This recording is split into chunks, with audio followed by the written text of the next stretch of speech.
Entonces, esta es la segunda clase de este mini curso, esta suerte de mini curso, denominado La voz cantada, fundamentos que superan la tradición.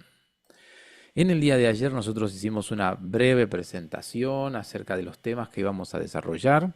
Ayer estuvimos comentando generalidades relacionadas a bases anatómicas para la voz.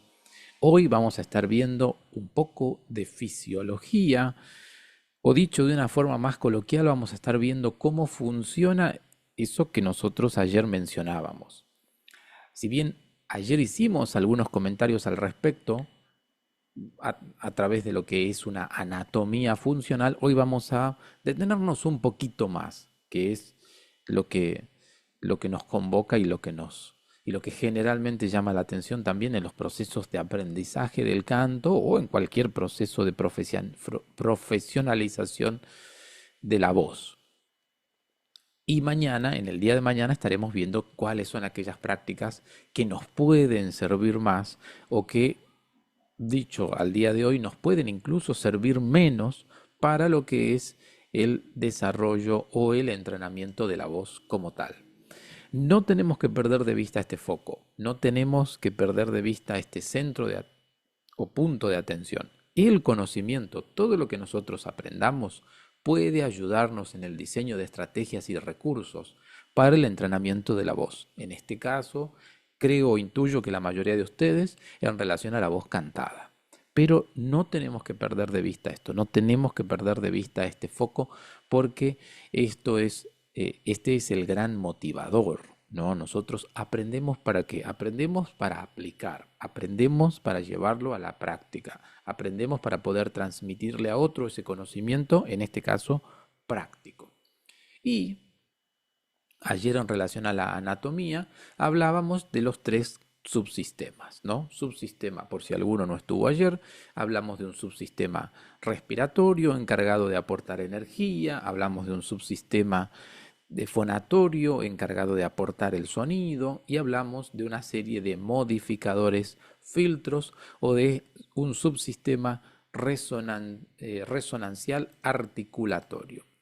Y lo que mencionamos al respecto es que en esta suerte de construcción, en esta suerte de imaginario, pensando en el desenvolvimiento de la función vocal, había una concepción muy tradicional y lineal de este mismo proceso, concepción que nosotros tenemos que empezar a dejar de lado y a reemplazarla por una concepción mucho más interactiva, entendiendo que no es una línea la que sigue el proceso, es decir, el aire pasa a través de los pliegues vocales producen sonido y ese sonido es modificado en las cavidades de resonancia. No es tan solo así, sino que las cavidades de resonancia pueden ejercer una influencia sobre la laringe, a su vez pueden ejercer una influencia sobre lo respiratorio, a su vez la laringe puede ejercer una influencia sobre lo respiratorio y lo respiratorio puede ejercer una influencia sobre lo resonancial, ¿sí? Hoy vamos a tratar de dibujar mejor esas distintas relaciones o esas distintas influencias, pero algún que otro ejemplo ya estuvimos viendo y comentando en el día de ayer. El primer subsistema que nosotros desarrollamos casualmente en el día de ayer fue el subsistema respiratorio, entendiendo que la función principal de este subsistema no es aportar aire para la vocalización, aportar aire para la voz, sino oxigenar el cuerpo, ¿no? Hacer eh, las veces de mediador para que el oxígeno que está dando vueltas en el aire llegue a nuestro sistema más interno y finalmente llegue hasta cada uno de nuestros órganos.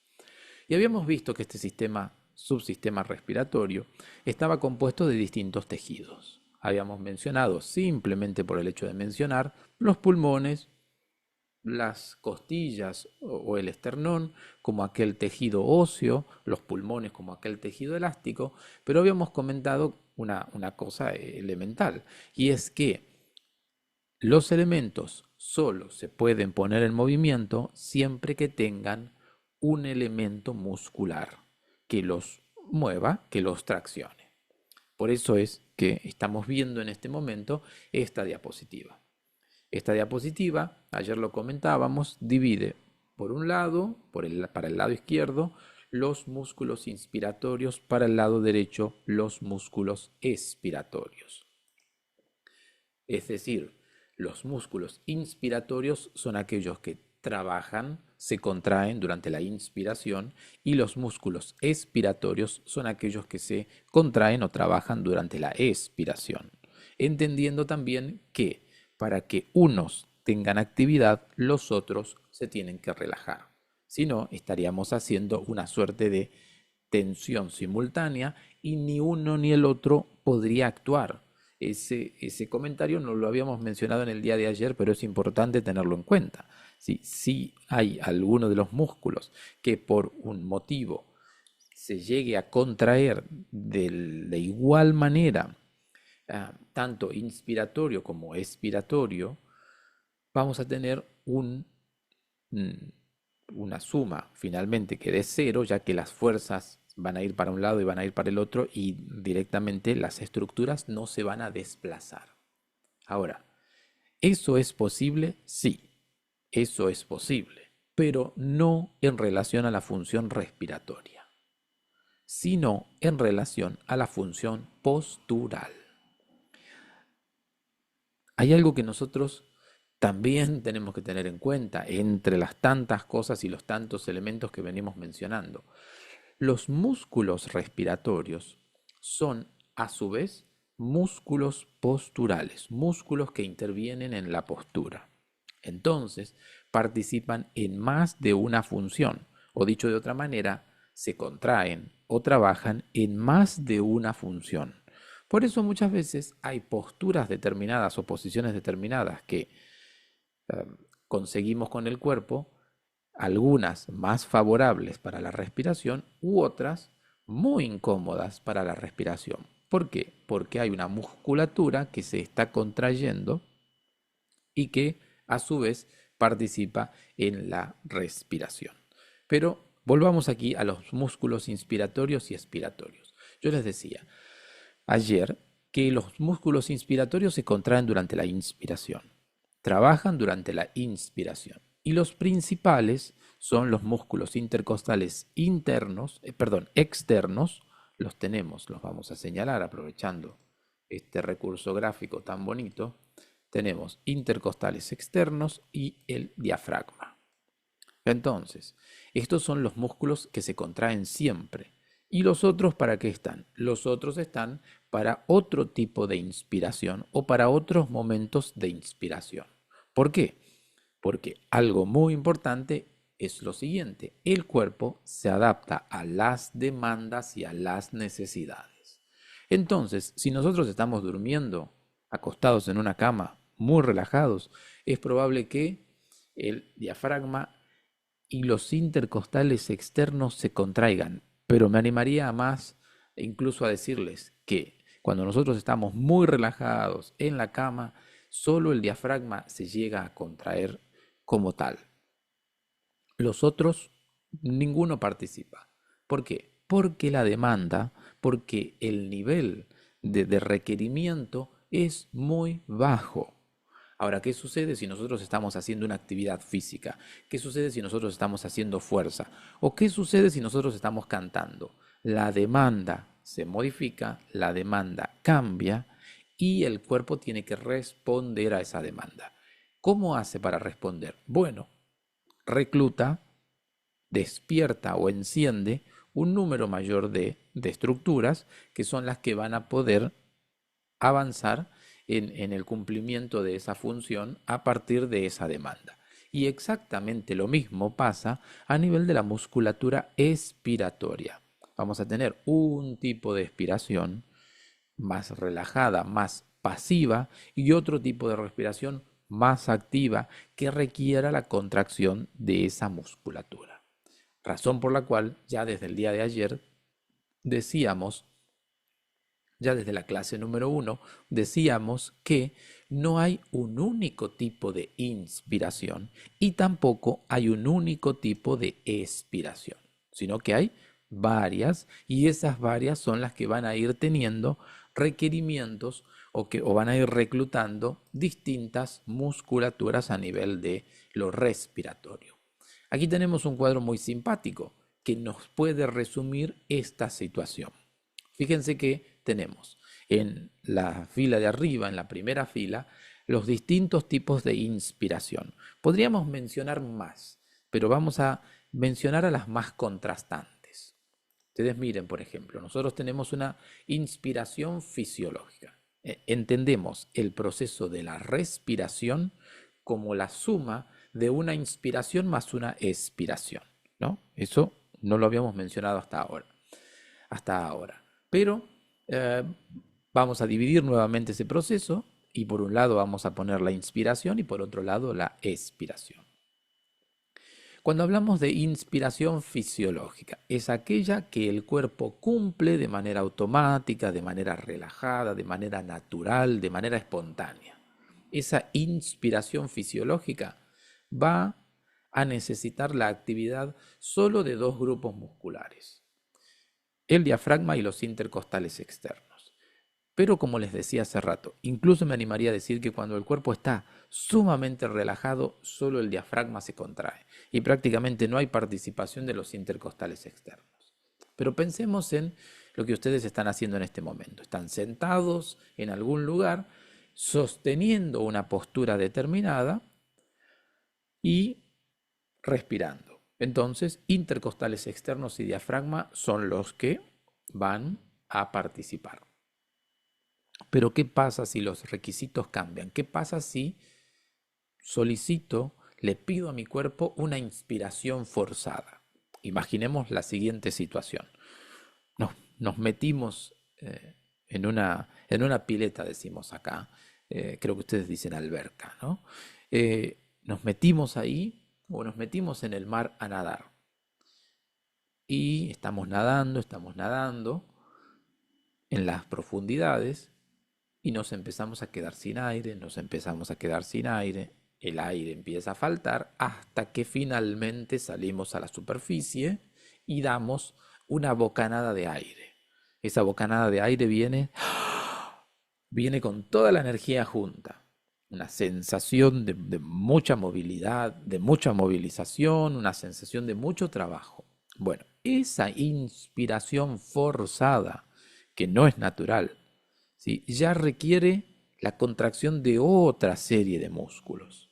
Ya requiere la contracción de no solamente los intercostales externos y el diafragma, sino un músculo denominado esternocleidomastoideo, abreviado en SM, los músculos escalenos, que son músculos del cuello. Estos dos, esternocleidomastoideo y escaleno, son músculos del cuello.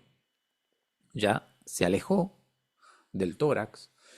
Tenemos pectorales menores y mayores y serratos anteriores, que sí son músculos del tórax, pero si nosotros empezamos a investigar en la anatomía, y de hecho si volvemos a la imagen anterior, vamos a darnos cuenta que son músculos más superficiales, por ejemplo, ¿sí? O son músculos, incluso en el caso de los serratos, son laterales, ¿sí? No están tan hacia adelante o tan hacia el frente. Entonces fíjense cómo tenemos aquí una diferencia en cuanto a la inspiración por parte de la actividad muscular. Ahora, una vez que hemos tomado aire, ¿cuáles son las distintas formas en las que el aire puede salir? Bueno, tenemos una expiración pasiva. Y ustedes dirán, ¿qué pasó? No hay nada tildado. Exactamente. En la expiración pasiva no hay un trabajo muscular. En la expiración pasiva, que es aquella que se hace, por ejemplo, o aquella que se cumple cuando estamos durmiendo, en la expiración pasiva, lo que tenemos es simplemente una relajación de los músculos que se contrajeron durante la inspiración. ¿Y por qué sale el aire? Bueno, porque lo que hicieron los músculos fue estirar los pulmones, expandir la caja torácica. Cuando los pulmones se estiraron, cuando la caja torácica se expandió, expandiendo también los pulmones, el aire ingresó por una diferencia de presiones. Y cuando los músculos se empezaron a relajar, la caja torácica recuperó su forma natural, los pulmones recuperaron su volumen natural, entonces el aire simplemente salió.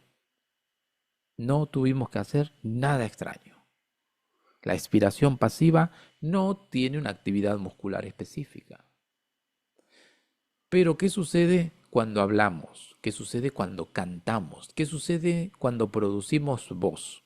Hay una característica principal en la producción vocal en general que tiene que ver con la prolongación de ese soplo. Porque si nosotros hacemos una expiración pasiva, no retenemos nada.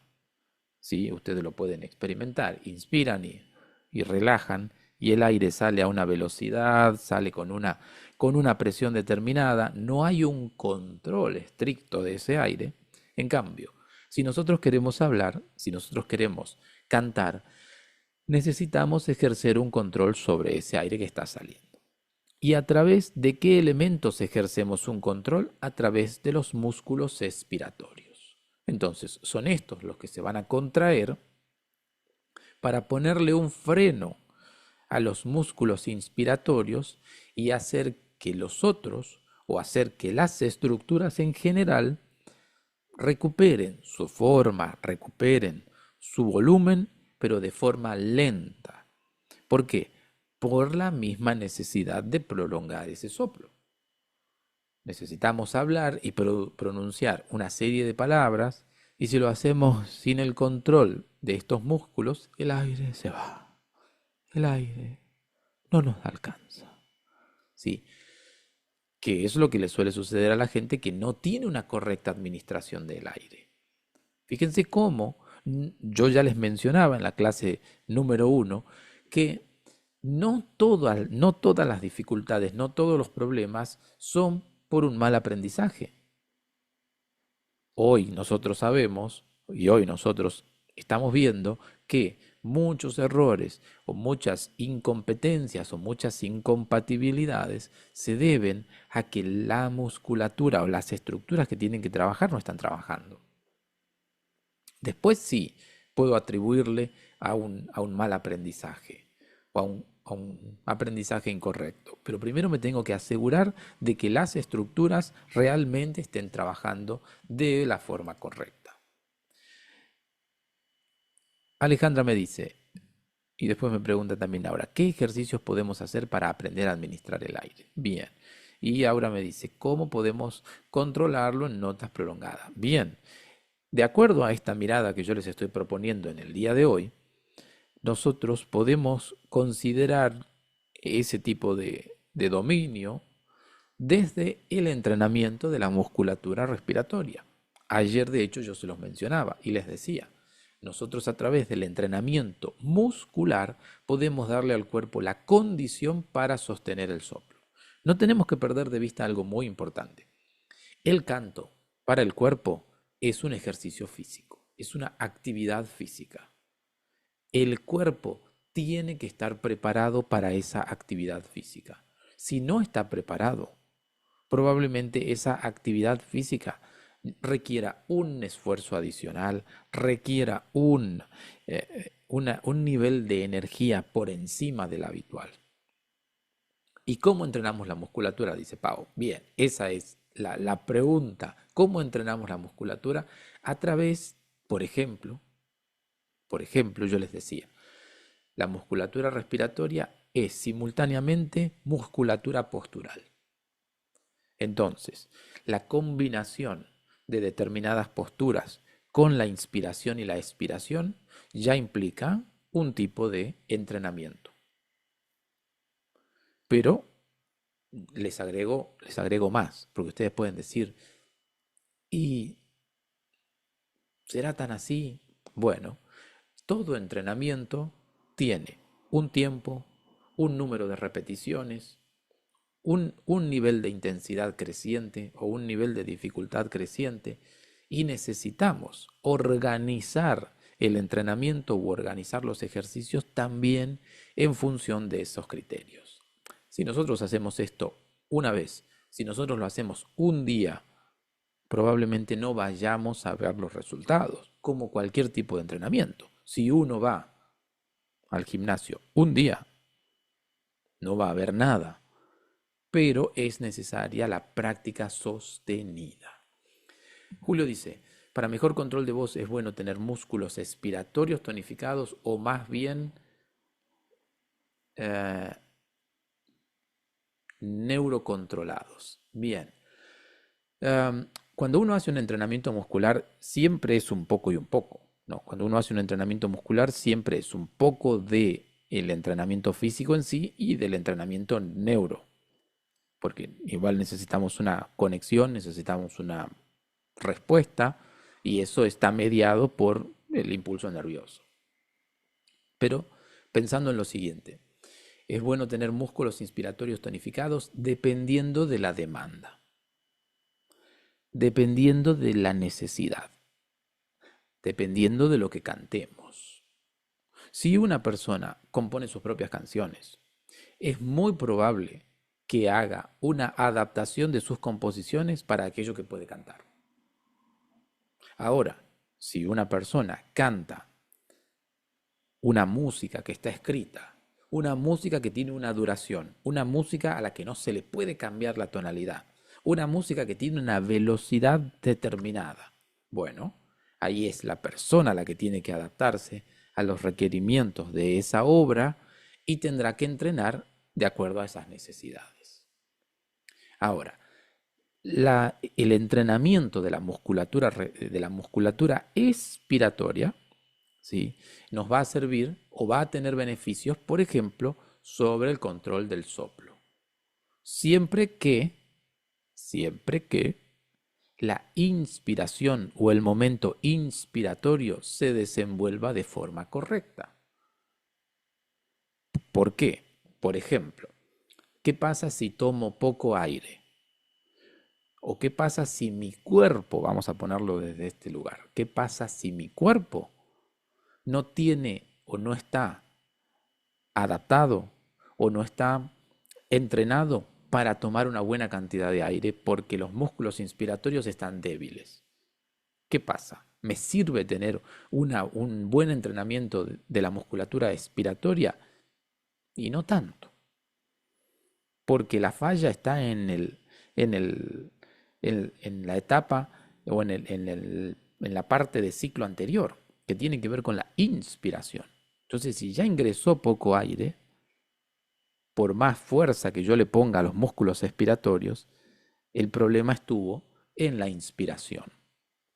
Claramente, uno siempre trata de trabajar o de entrenar las diferentes musculaturas, ¿sí? No solamente una, sino los dos, y de acuerdo después a las necesidades técnicas que se sigan planteando, a veces uno puede darle más énfasis a otra, ¿no? Pero recién es ahí cuando nosotros nos planteamos esta posibilidad de separar estos momentos y dedicarle más energía a otro.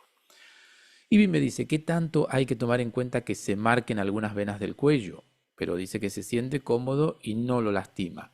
Ah, ayer hablábamos un poco de la percepción.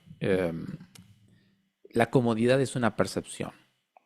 Entonces, yo puedo decir que me siento cómodo, pero aún así puedo no conocer o puedo no tener otra sensación de comodidad más que esa. Entonces siempre voy a creer que eso es cómodo.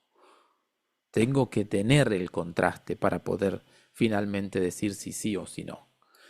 En mi experiencia, si es que de algo llega a servir, en mi experiencia, cuando sucede eso, cuando hay una demarcación de las venas, cuando hay un enrojecimiento de la cara, cuando hay un cuello que está rígido y que se ve rígido y que incluso se ve tónico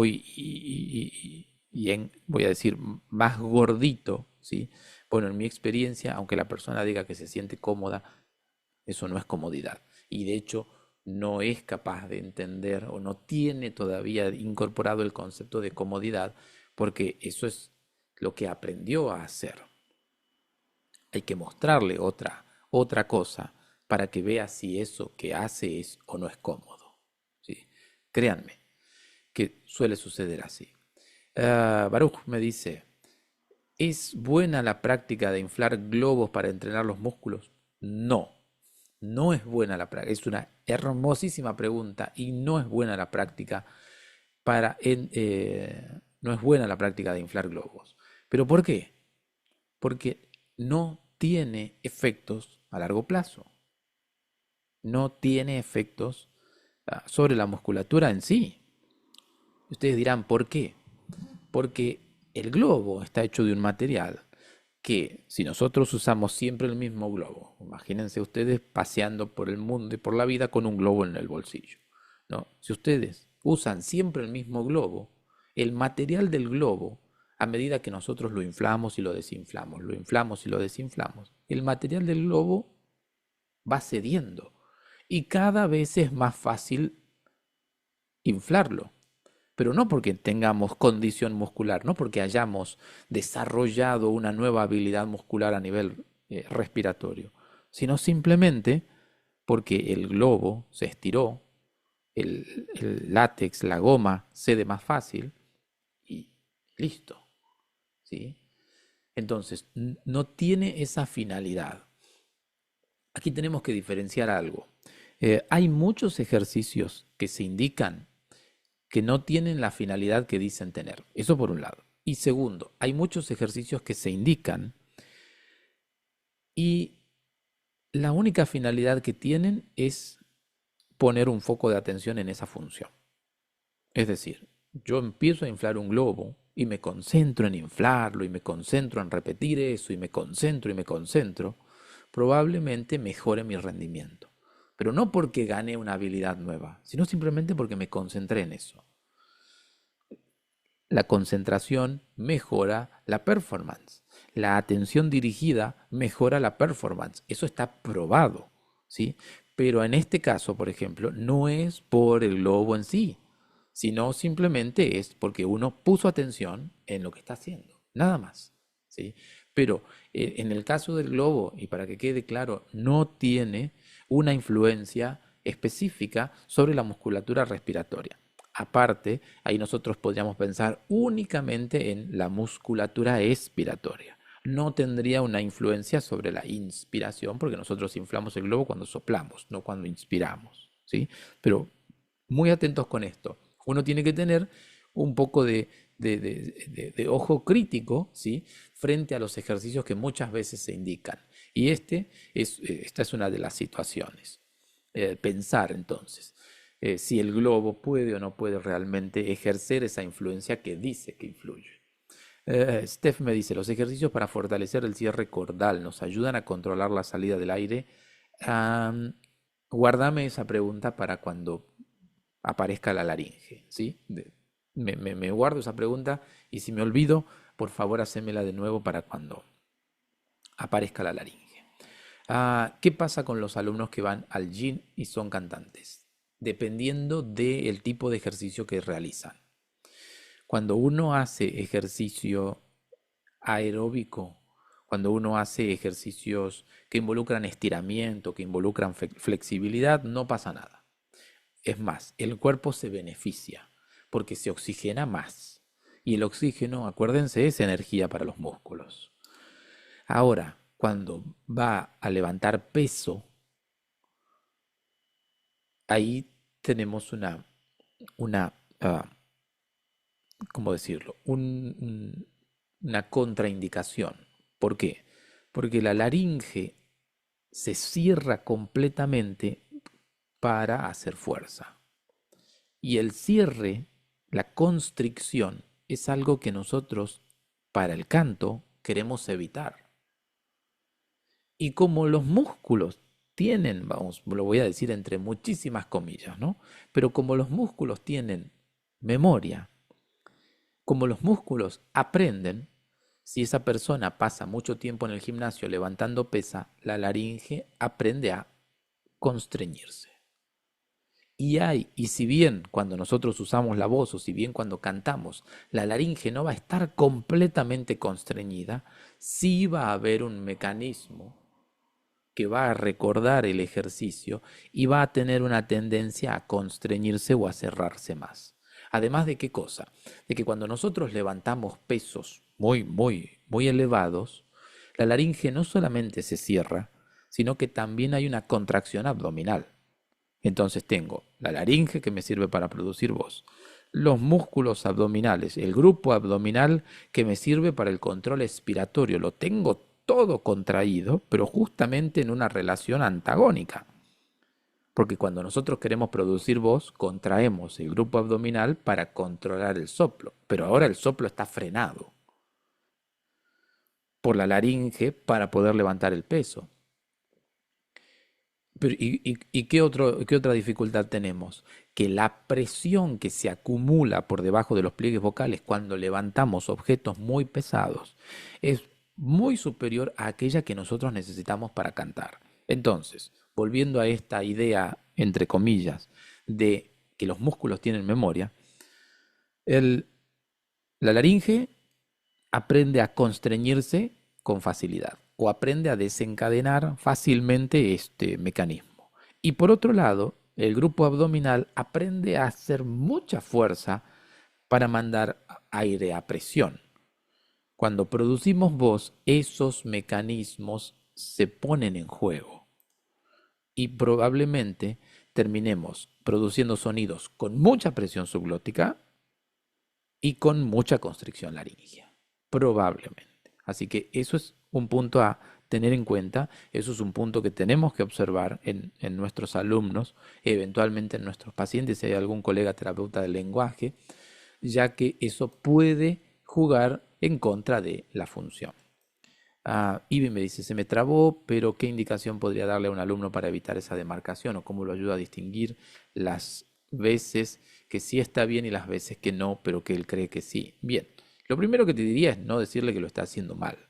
Lo primero que te diría simplemente es tratar de hacer que experimente algo de una manera diferente.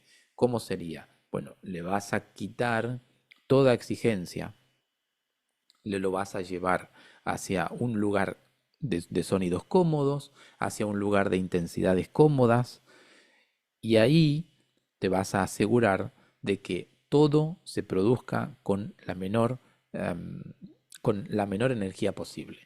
Mañana me puedo detener un poco más en el tema de algunas estrategias como para ir regulando esto, pero esencialmente vos le tenés que mostrar a ese alumno que el esfuerzo no es necesario, porque en realidad es así.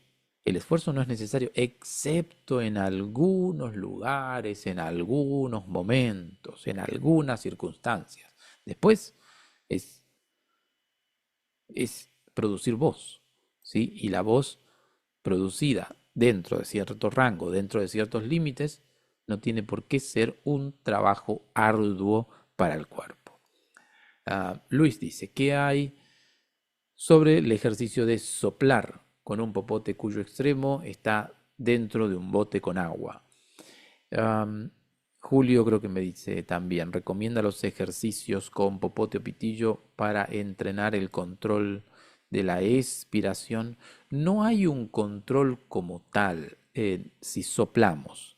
Eh, lo importante aquí es diferenciar el soplo de la voz, ¿no? Y son dos ejercicios distintos. Yo puedo poner el popote en el agua y solo soplar, o puedo poner el popote en el agua y hacer una U.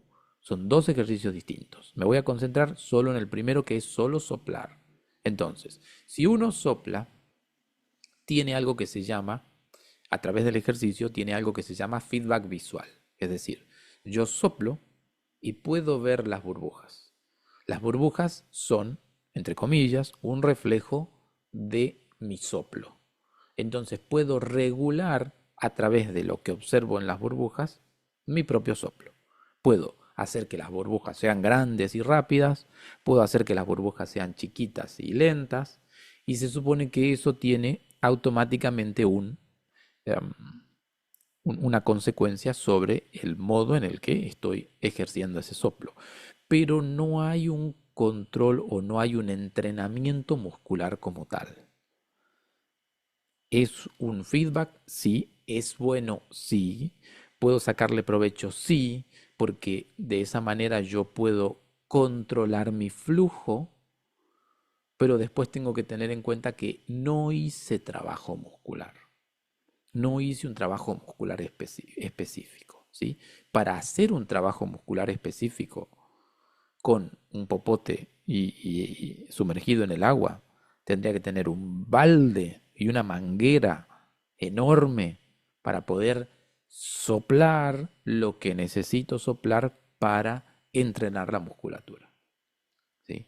No, no es un entrenamiento como tal, pero sí tiene beneficios positivos. De hecho, ahí aprovecho los ejercicios y usando un poco de creatividad sobre la pregunta de Ivy, no, mira Ivy, vos le podés decir a tu alumno que sople a través del popote sumergido en el agua.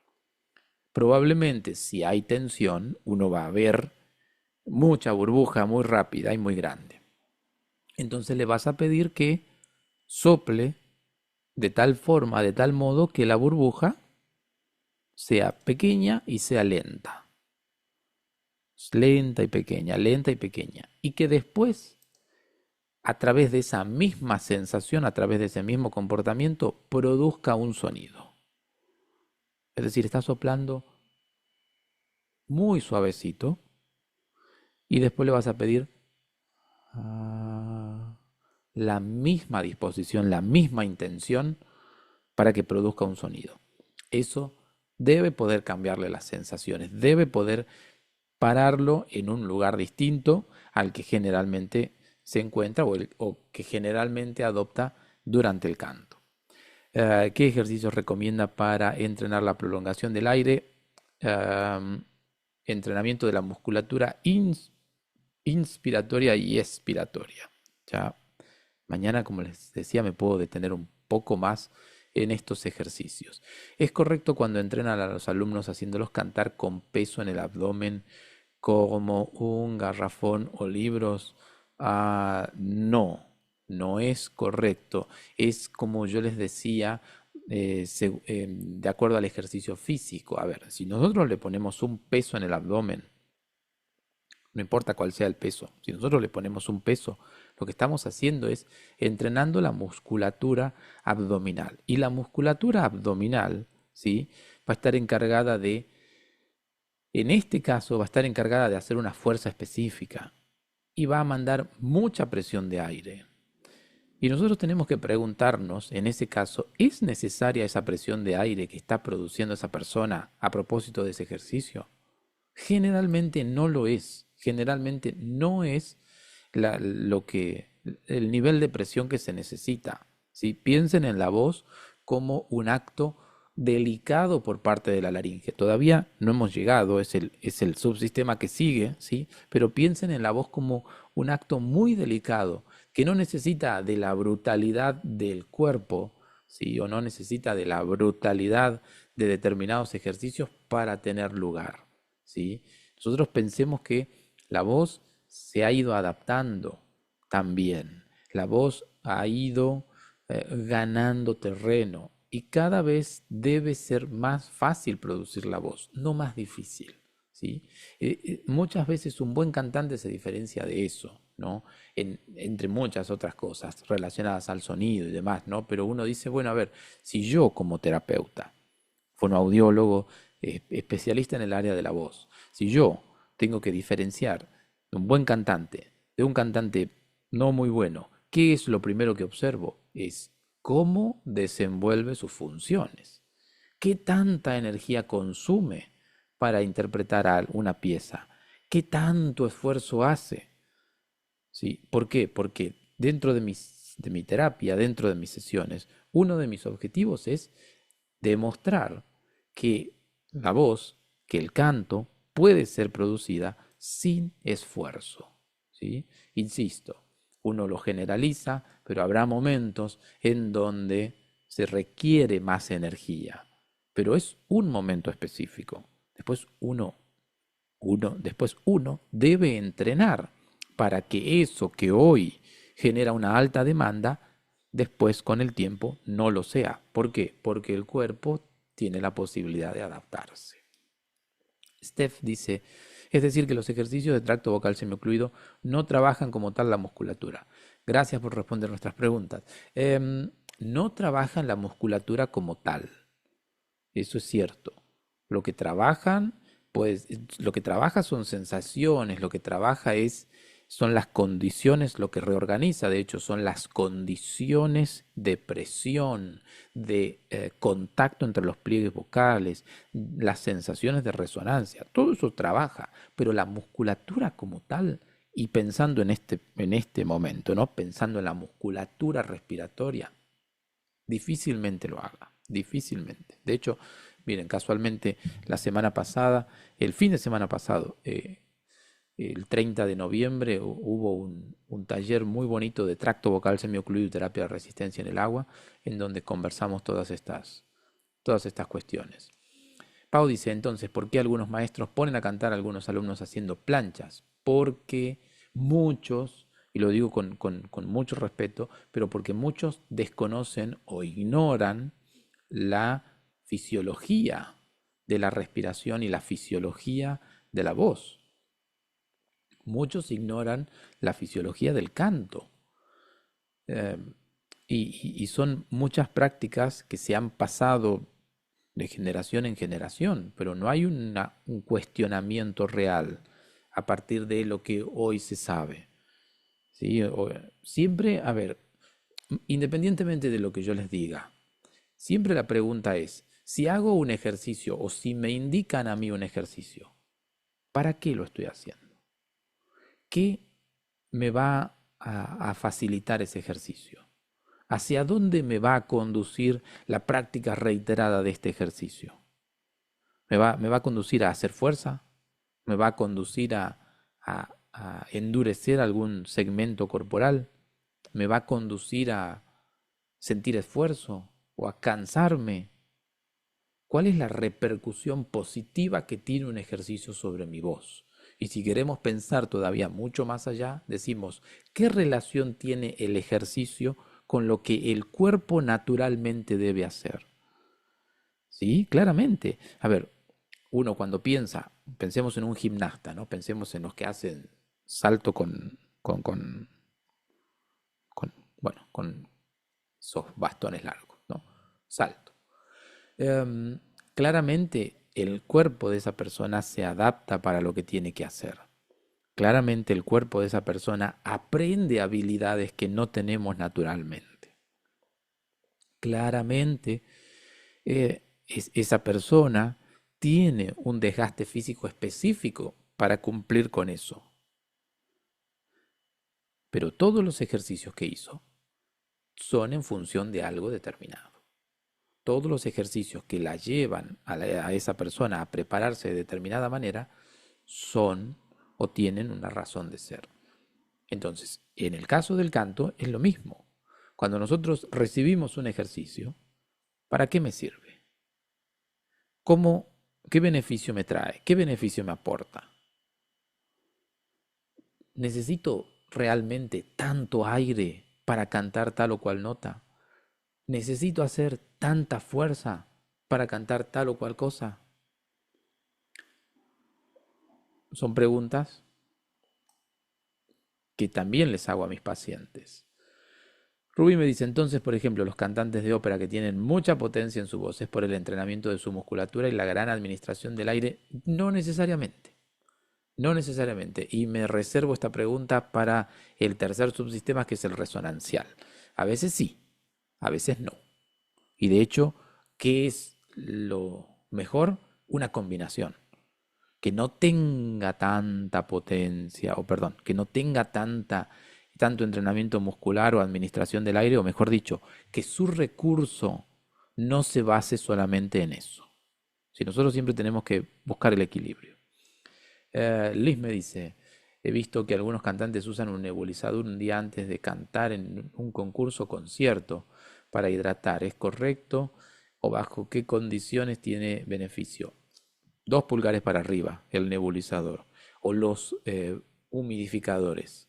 ¿sí? 2 pulgares para arriba, eso se llama hidratación directa.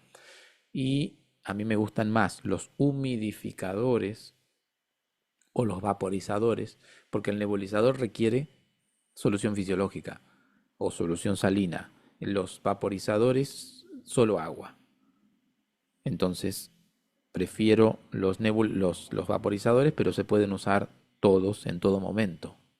Así que, bienvenidos. Para un día antes, para 5 minutos antes, para entre medio de la función o entre actos, hacia el final de la función, para calentamiento. Pero algo importante, no reemplaza la ingesta de agua.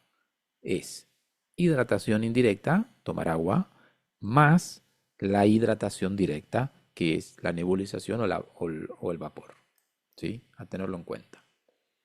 Ah, Mariana me dice, y hacer ejercicios de aguantar la respiración, expirar durante ciertos segundos, ¿ayudan de algo? ¿Para qué? Sería la pregunta. Aguantar la respiración, ¿para qué? Aguantar la respiración es cerrar la laringe, a menos que uno tenga la, la, la ¿cómo diríamos? La picardía de, uno tenga la habilidad o el aprendizaje de sostener o suspender la musculatura. Esto es fácil de comprobar. Ustedes hacen una inspiración y congélense después de haber tomado mucho aire. La energía o la contracción va a estar en el diafragma y en los intercostales. Ustedes tomen aire, tomen aire, tomen aire y cuando lleguen hacia el tope de aire que pueden tomar, congélense ahí. No relajen ni suelten nada. Entonces, eso es suspender. Si vos, Mariana, me decís que esto de aguantar la respiración es así, yo te digo, ok, vamos bien. Ahora, si vos me decís, inspiro, relajo y contraigo acá, eso no. Porque yo tengo dos maneras de retener aire. Retengo cuando suspendo la contracción del diafragma y los intercostales externos. Pero también puedo retener cuando relajo y cierro acá en la laringe. Y ahí estamos complicados. Porque ahí no ayuda de nada. Ahí no ayuda para nada. ¿Cómo podemos saberlo, lo que necesitamos hacer en nuestro cuerpo? Bien, todo parte de una evaluación, ¿no? Todo parte de una valoración. Eso es súper importante, una valoración inicial. No importa que ustedes no sean terapeutas, no importa que estén trabajando con cantantes. Cada quien, cada profesional tiene que tener una forma de establecer un punto de partida y un punto de partida es la valoración. De hecho, uno de los talleres programados para el año que viene, un taller online, es acerca de la evaluación funcional e integral de la voz cantada y tiende a tratar de establecer esa serie de parámetros iniciales. ¿Para qué? Y porque uno cuando evalúa sabe, a modo de checklist, uno puede decir, esto está bien, esto está más o menos, hay que revisar. Esto está bien, esto no está bien, hay que revisar. Entonces, todo eso que ustedes en una evaluación van colocando como revisar, después en una clase o en una sesión de entrenamientos, se clarifica a través de una serie de estrategias, de una serie de ejercicios. ¿Por qué prefiero hidratar con agua en el humidificador que con suero en nebulizador? Porque la solución salina tiene otros efectos sobre la mucosa respiratoria. ¿Sí? En cambio, el agua es solo hidratación. La solución salina favorece la generación de mucus a nivel del sistema respiratorio, en tanto que el agua sola no. Esa es la diferencia. Bien, habiendo respondido todo esto, avanzamos un poco más. Entonces, fíjense que cada momento requiere un nivel de trabajo y cada nivel de trabajo se traduce a partir de los elementos que intervienen. La expiración activa tiene o involucra todos esos músculos y la expiración forzada también activa esos mismos músculos, pero mucho más. Así que ténganlo en cuenta cada vez que ustedes van a ejercer determinada presión, cada vez que ustedes van a hacer todo esto. En mi caso, el agua me genera tos y resequedad en la garganta. El suero fisiológico noto que me hidrata. ¿Qué tipo de vaporizador usas? ¿Qué tipo de humidificador usas? ¿O es solo agua? Nebulizador portátil. No, pero cuando vos me decís, en mi caso el agua me genera tos y resequedad. O sea, le pones agua a tu nebulizador. No, lo vas a quemar al nebulizador. El nebulizador recibe, idealmente, si es que solo le van a poner agua, es agua destilada, no agua natural del grifo.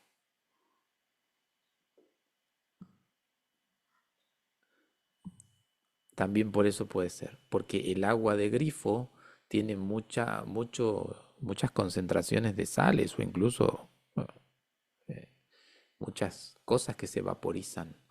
Eh, y eso también puede llegar a afectar. Para un humidificador, si está bien sí, está bien. Para un humidificador, sí, porque eso se convierte en vapor y todo el sedimento queda eventualmente en el recipiente y el vapor es lo que nos llevó a nosotros. Y además me gusta más el humidificador o el vaporizador porque es calentito. Entonces ahí nosotros tenemos no solamente la humidificación o la humectación o la hidratación, sino también tenemos ahí la temperatura. Bien, avanzamos entonces. Volvemos aquí y lo que podemos decir o lo que podemos tener en cuenta es esto, ¿no? Cada uno de estos elementos va a cumplir un rol determinado a partir de una demanda específica. Tenemos que aprender a identificar esa demanda para saber qué tipo de estrategia es aquella que podemos implementar. El segundo sistema es el sistema fonatorio.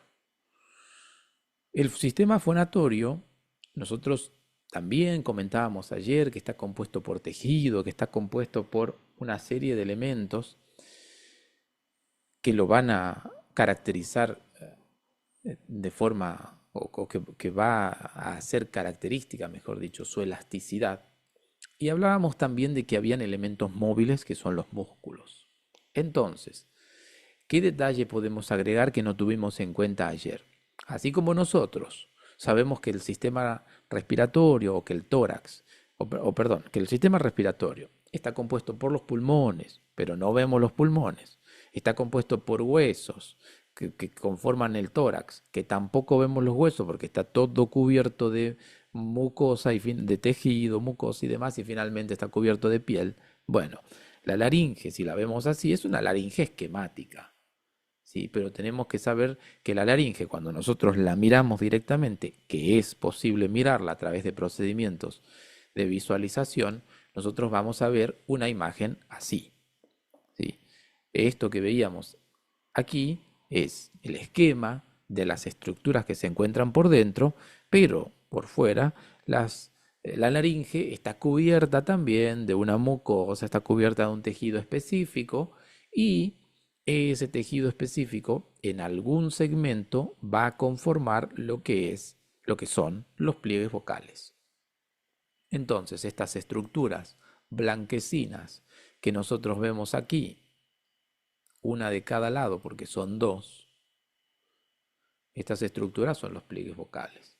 Y estos pliegues vocales, aquí donde los acabo de marcar, en ese segmento, están cumpliendo o están en una posición que se denomina posición fonatoria, y aquí en la imagen de la derecha los mismos pliegues vocales, porque es la misma laringe, están en una posición que se denomina posición respiratoria, ¿no? Ese es el movimiento, ese es el gran movimiento que hace la laringe cuando nosotros vamos a respirar o deseamos incorporar aire.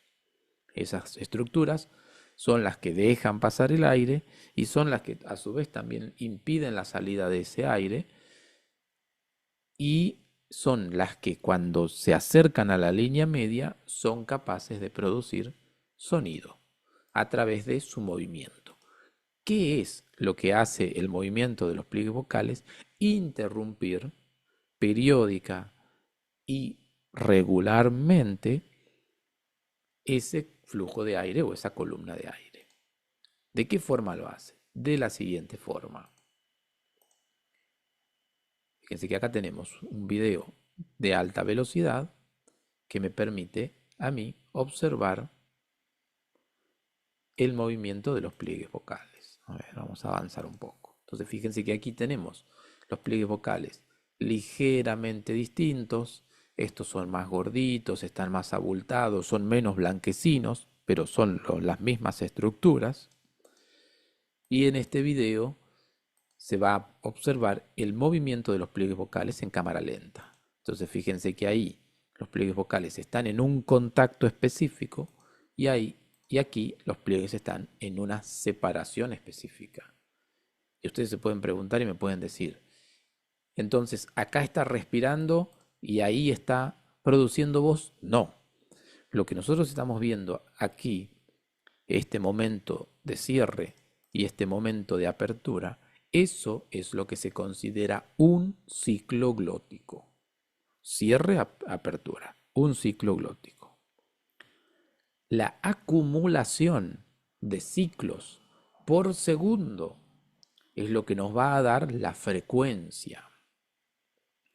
¿Qué es lo que tenemos que tener en cuenta al mirar este video? Que este video es una imagen, es un video en cámara lenta. Es decir, se ve cada uno de los ciclos glóticos, pero ese movimiento que yo puedo pausar sucede a milésimas de segundo en tiempo real. Y aquí lo que está produciendo esa persona no se escucha ningún sonido porque es un movimiento sumamente lento. Aquí lo que está produciendo esta persona es un sonido constante, un sonido sostenido. Entonces, ¿cómo podríamos imaginarnos este sonido? Yo se los traduzco así, muy, ¿cómo sería? Muy caseramente. Eso sería clap, clap, clap, clap, clap, clap, clap, clap, clap, clap, clap. No hay otra forma. Ahora, ¿por qué no escuchamos nosotros esos clap?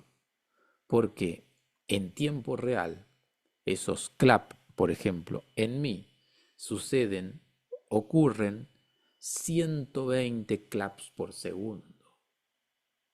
En las mujeres ocurren 200 veces por segundo ese clap, lo que configura la frecuencia o el tono de la voz de esa persona.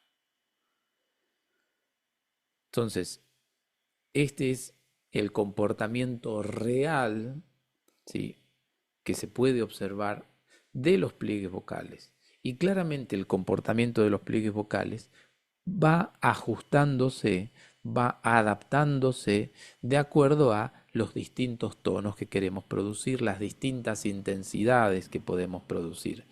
Y es equivalente a los hertz o ciclos por segundo. Claramente vos podés hacer esa equivalencia y yo por eso usaba estratégicamente la palabra ciclo glótico, ¿sí?, porque uno puede hacer ese paralelo directo entre ciclos por segundo de los hertz y ciclos glóticos por segundo, que en el caso de la voz se llamaría frecuencia fundamental, ¿no? La frecuencia fundamental es la frecuencia que se conoce a través de los hertz, ¿no? Pero claro, ahí también uno podría aplicar esta misma aclaración para cualquier sonido, ¿no? Si nosotros sabemos que tal sonido se produce a 300 Hz, ¿por qué no escuchamos clap? Y bueno, porque son 300 ciclos por segundo, ¿sí? Nuestro oído no tiene la rapidez para hacer ese procesamiento, razón por la cual agarra todo el combo de segundos y el oído dice, ah, es tal tono, ¿m? O es tal nota. Pero realmente ahí está pasando otra cosa. Y para no pasar de largo, una de ustedes me había hecho una pregunta relacionada al cierre. Fíjense aquí, esta es una laringe que simplemente está respirando. Entonces, acá, en este momento, es esta posición de los pliegues vocales es una posición respiratoria, perdón, inspiratoria. Y esta posición es una posición expiratoria.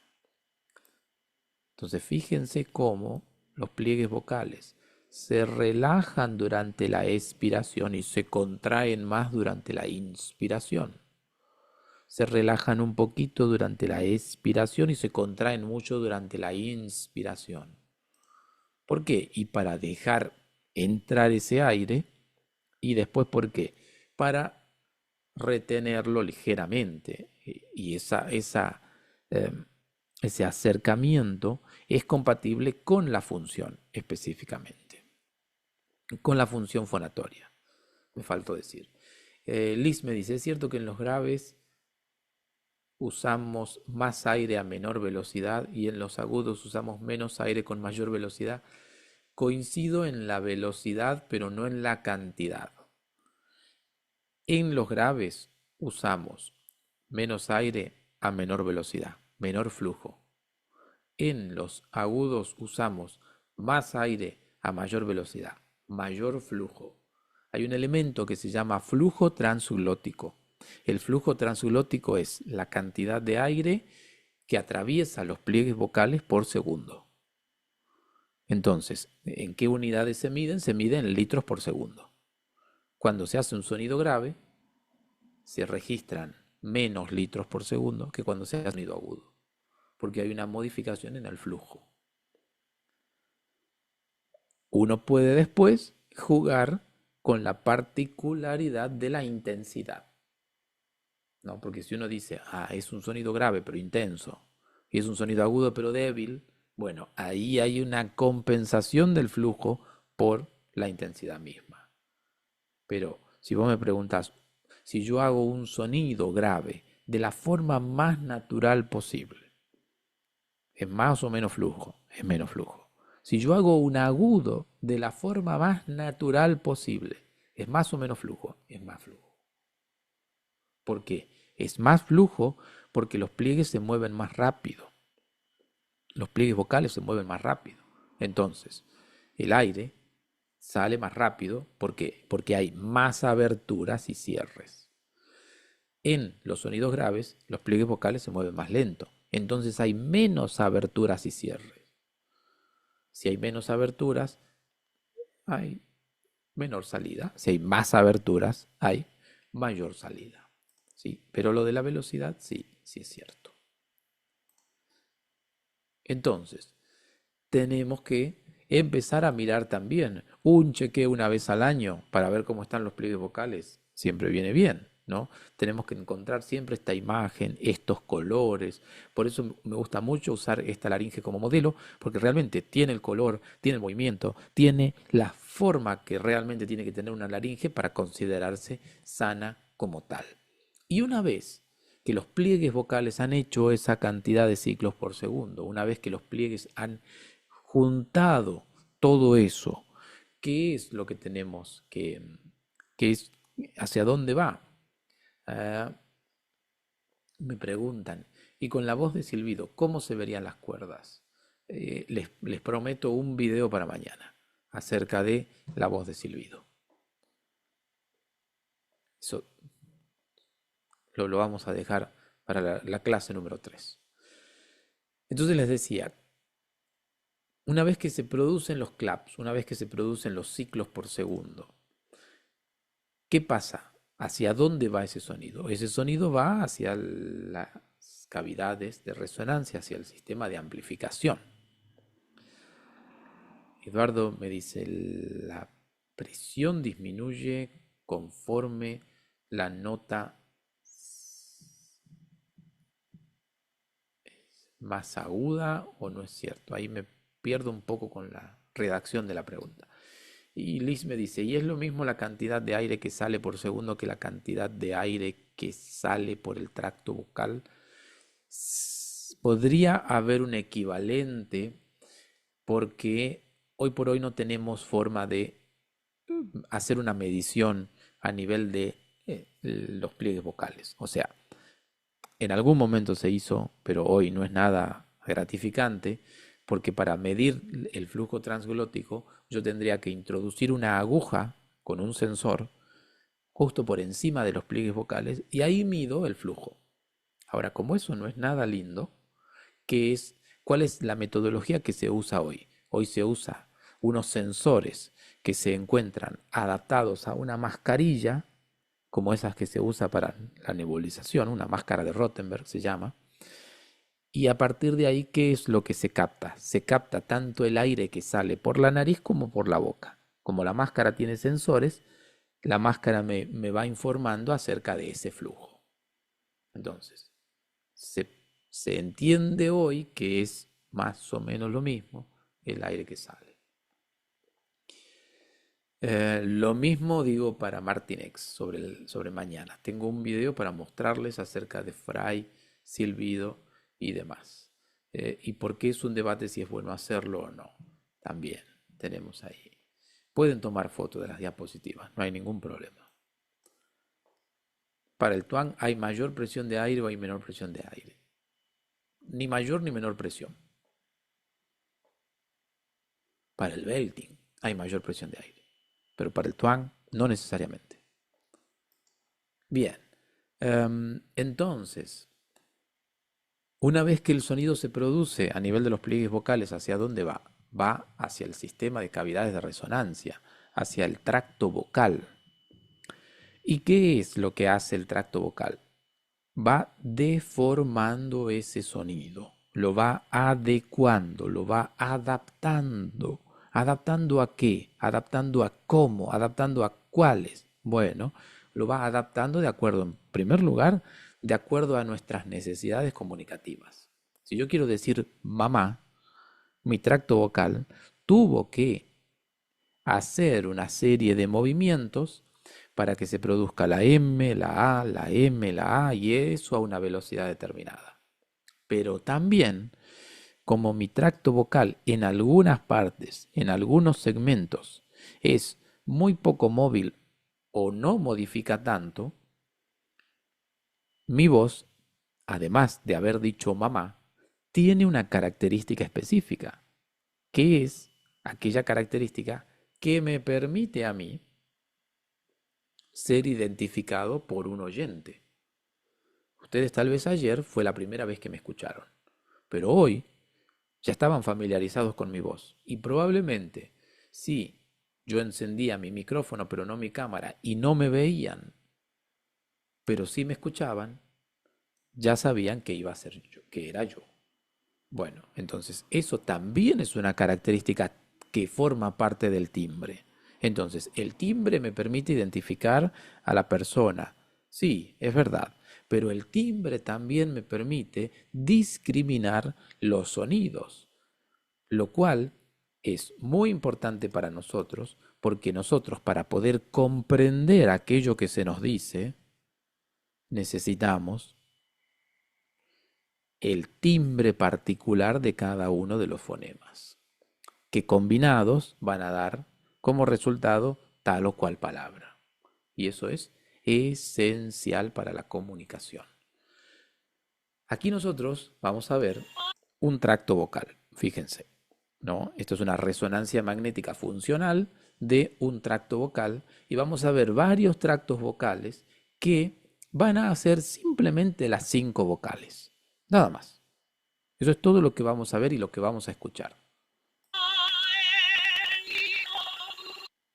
Y las dice en el orden que todos lo conocemos. Lo dice A, E, I, O, U. El único detalle, pero que nos ayuda de igual manera, es que las 5 vocales están cantadas, ¿sí? Por ahí cuando uno habla, el movimiento es muchísimo más rápido, pero acá están cantadas, entonces hay más permanencia. Vamos a mirar. Bien, me voy a volver para que podamos ver desde el principio. Fíjense, nosotros acá tenemos, para ir identificando, tenemos labios, lengua, laringe. Yo voy a poner algunas flechas. Fíjense aquí. Aquí está la laringe, eh, lengua, velo del paladar,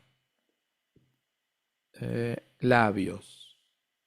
Sí, son las tres estructuras, son las cuatro, perdón, las cuatro estructuras que más observamos o que más se analizan cuando necesitamos eh, pensar en características tímbricas o pensar en la resonancia o pensar en el tracto vocal.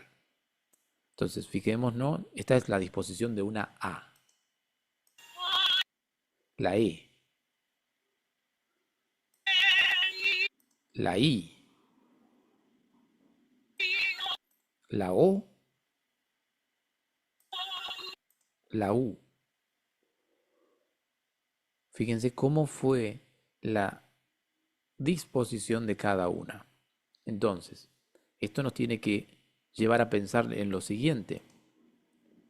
Cada vez que se modifica una estructura móvil a nivel del tracto vocal, existe una repercusión sobre el sonido. Cada vez que se modifica la forma, la posición, cada vez que se modifica el determinado segmento a nivel del tracto vocal, se modifica la calidad tímbrica. Hace rato me decían el tuán. Bueno, el tuán es una calidad tímbrica específica.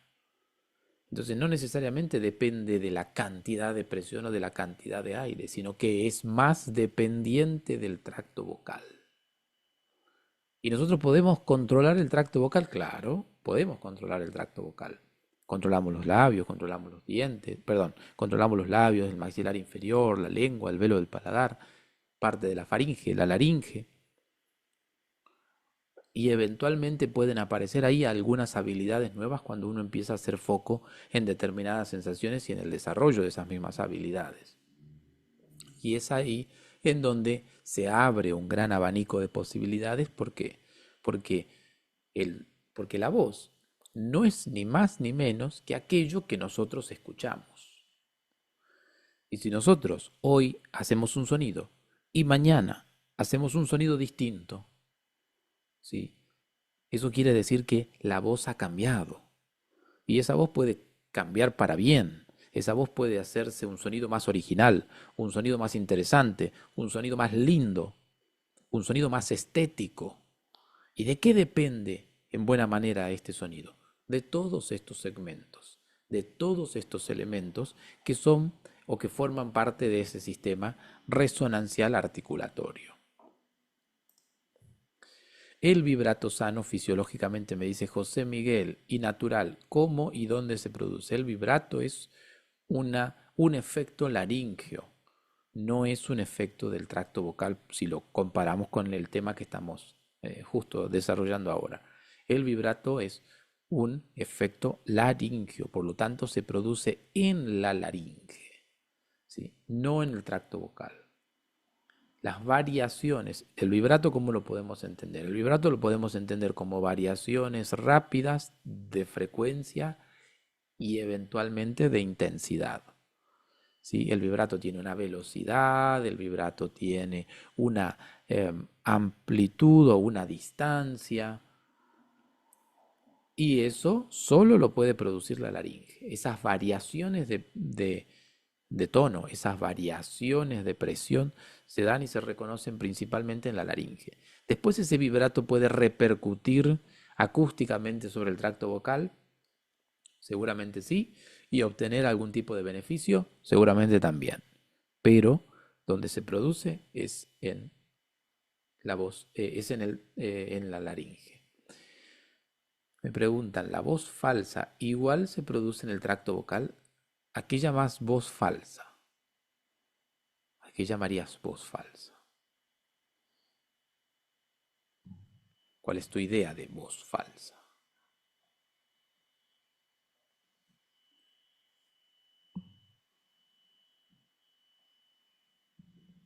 Bien, mientras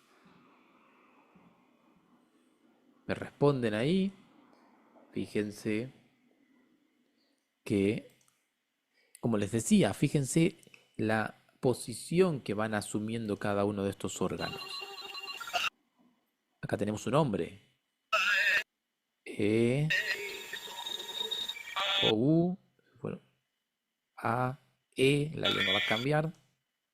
Y fíjense cómo el cuerpo de la lengua va abarcando espacios distintos, cómo el cuerpo de la lengua va llegando a lugares o a segmentos diferentes. Entonces, esto también nos permite pensar algo distinto. Eh, nosotros, así como, así como articulatoriamente reconocemos posiciones similares, acústicamente también las vocales, por ejemplo, van a compartir características específicas, ¿no? Y de ahí ciertos parecidos que se pueden dar entre unas u otras formas, entre unos u otros moldes.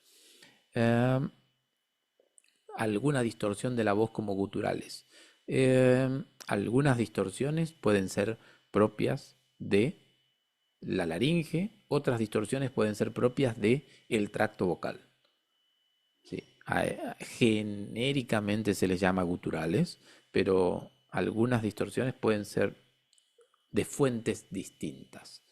Y si fuese, como dice Benjamín, de el falsete sigue siendo eh, un evento laringio que se, se eh, ¿cómo decir? Se amplifica y tiene su efecto y su influencia del tracto vocal, por supuesto, pero sigue siendo un evento laringio, como por ejemplo, que lo dice ahí, muy popular en la música ranchera.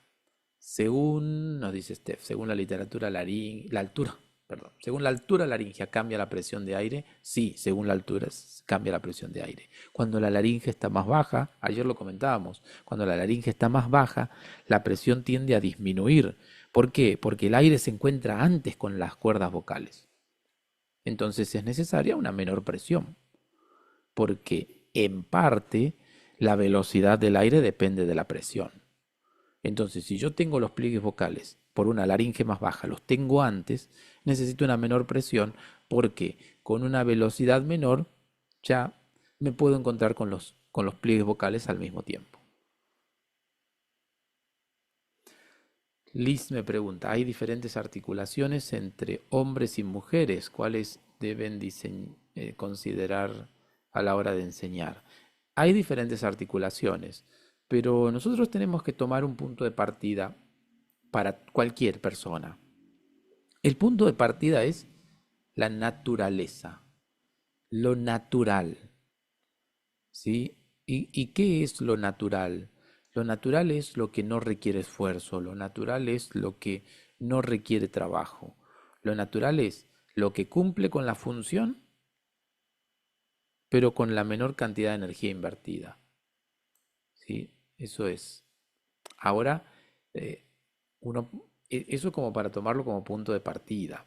Ahora, distinto es si vos me planteas lo siguiente. Tengo un alumno con una lengua muy rígida.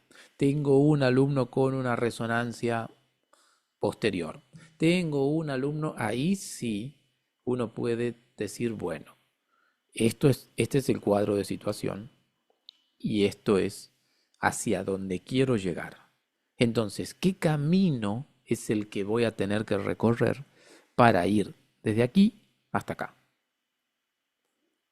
Y ahí es donde tenemos que incorporar una serie de estrategias a través de las cuales la articulación nos puede servir. ¿Por qué? Porque estamos diciendo esto y me parece importante. Modificar los órganos articulatorios nos permite tener una identidad específica. Ahora bien, si nosotros tenemos, entre muchas comillas lo digo, si nosotros tenemos una voz fea o un alumno con voz fea porque su voz suena de determinada manera, ¿a dónde podemos apelar? ¿A dónde podemos pedir ayuda para modificar de forma más inmediata esa calidad? A todo lo que es resonancial y articulatorio. Y ahí tendremos que buscar el modelo de normalidad, el modelo natural, para poder hacer ese camino de recuperación o de normalización o de embellecimiento, como se le quiera llamar.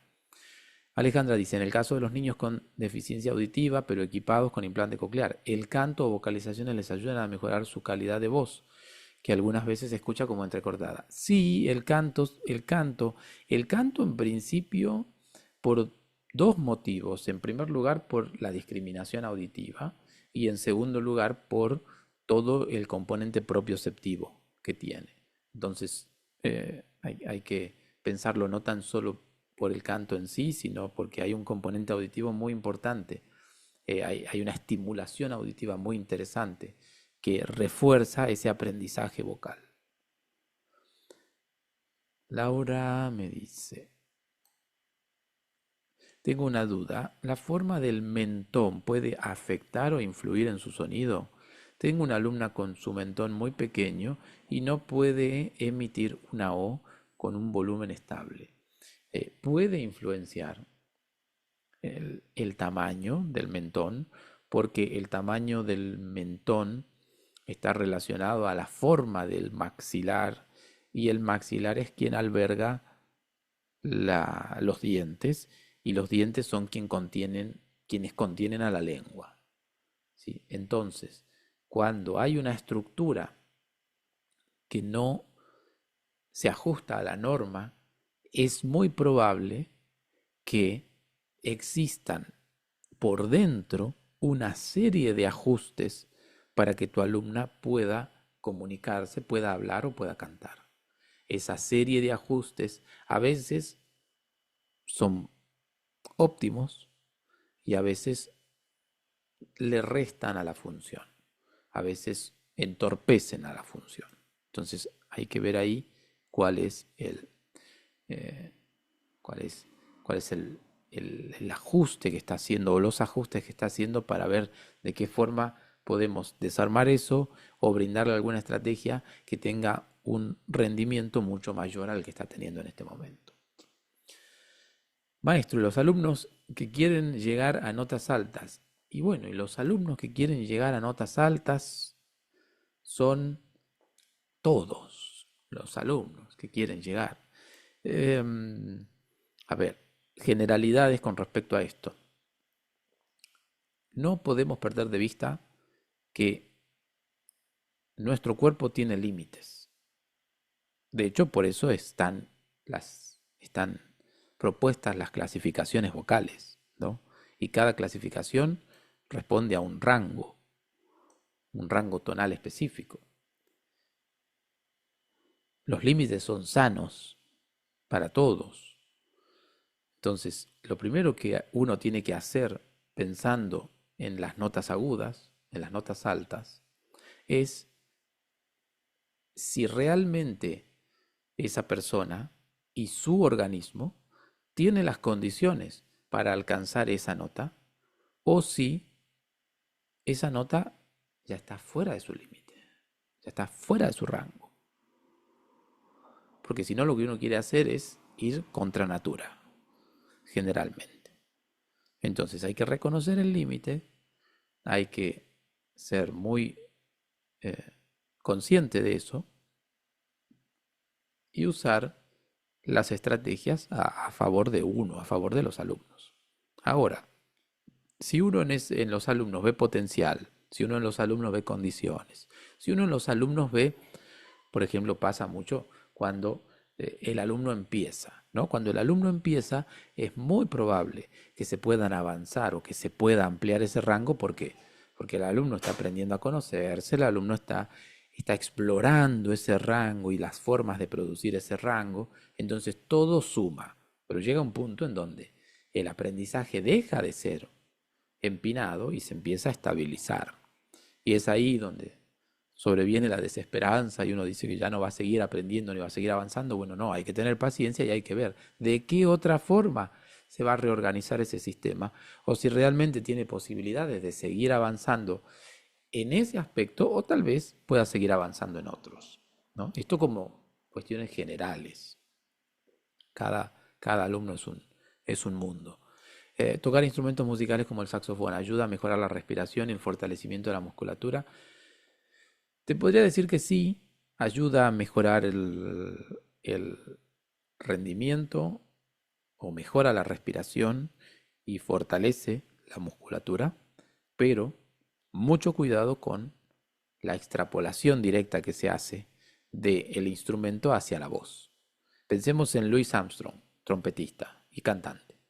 Bueno, cantaba, ¿no?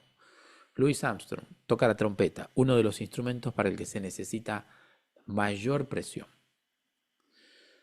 ¿Qué pasó? ¿O qué pasaba? Él necesitaba una presión para hacer sonar la trompeta.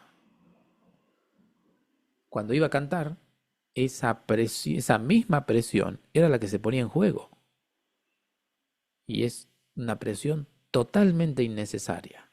Entonces, si bien un instrumento de viento te puede ayudar a mejorar la respiración, a fortalecer la musculatura, a desarrollar una conciencia distinta sobre el aire y sobre su utilización, hay que tener mucho cuidado con, como te decía, hacer esa relación directa, ¿sí?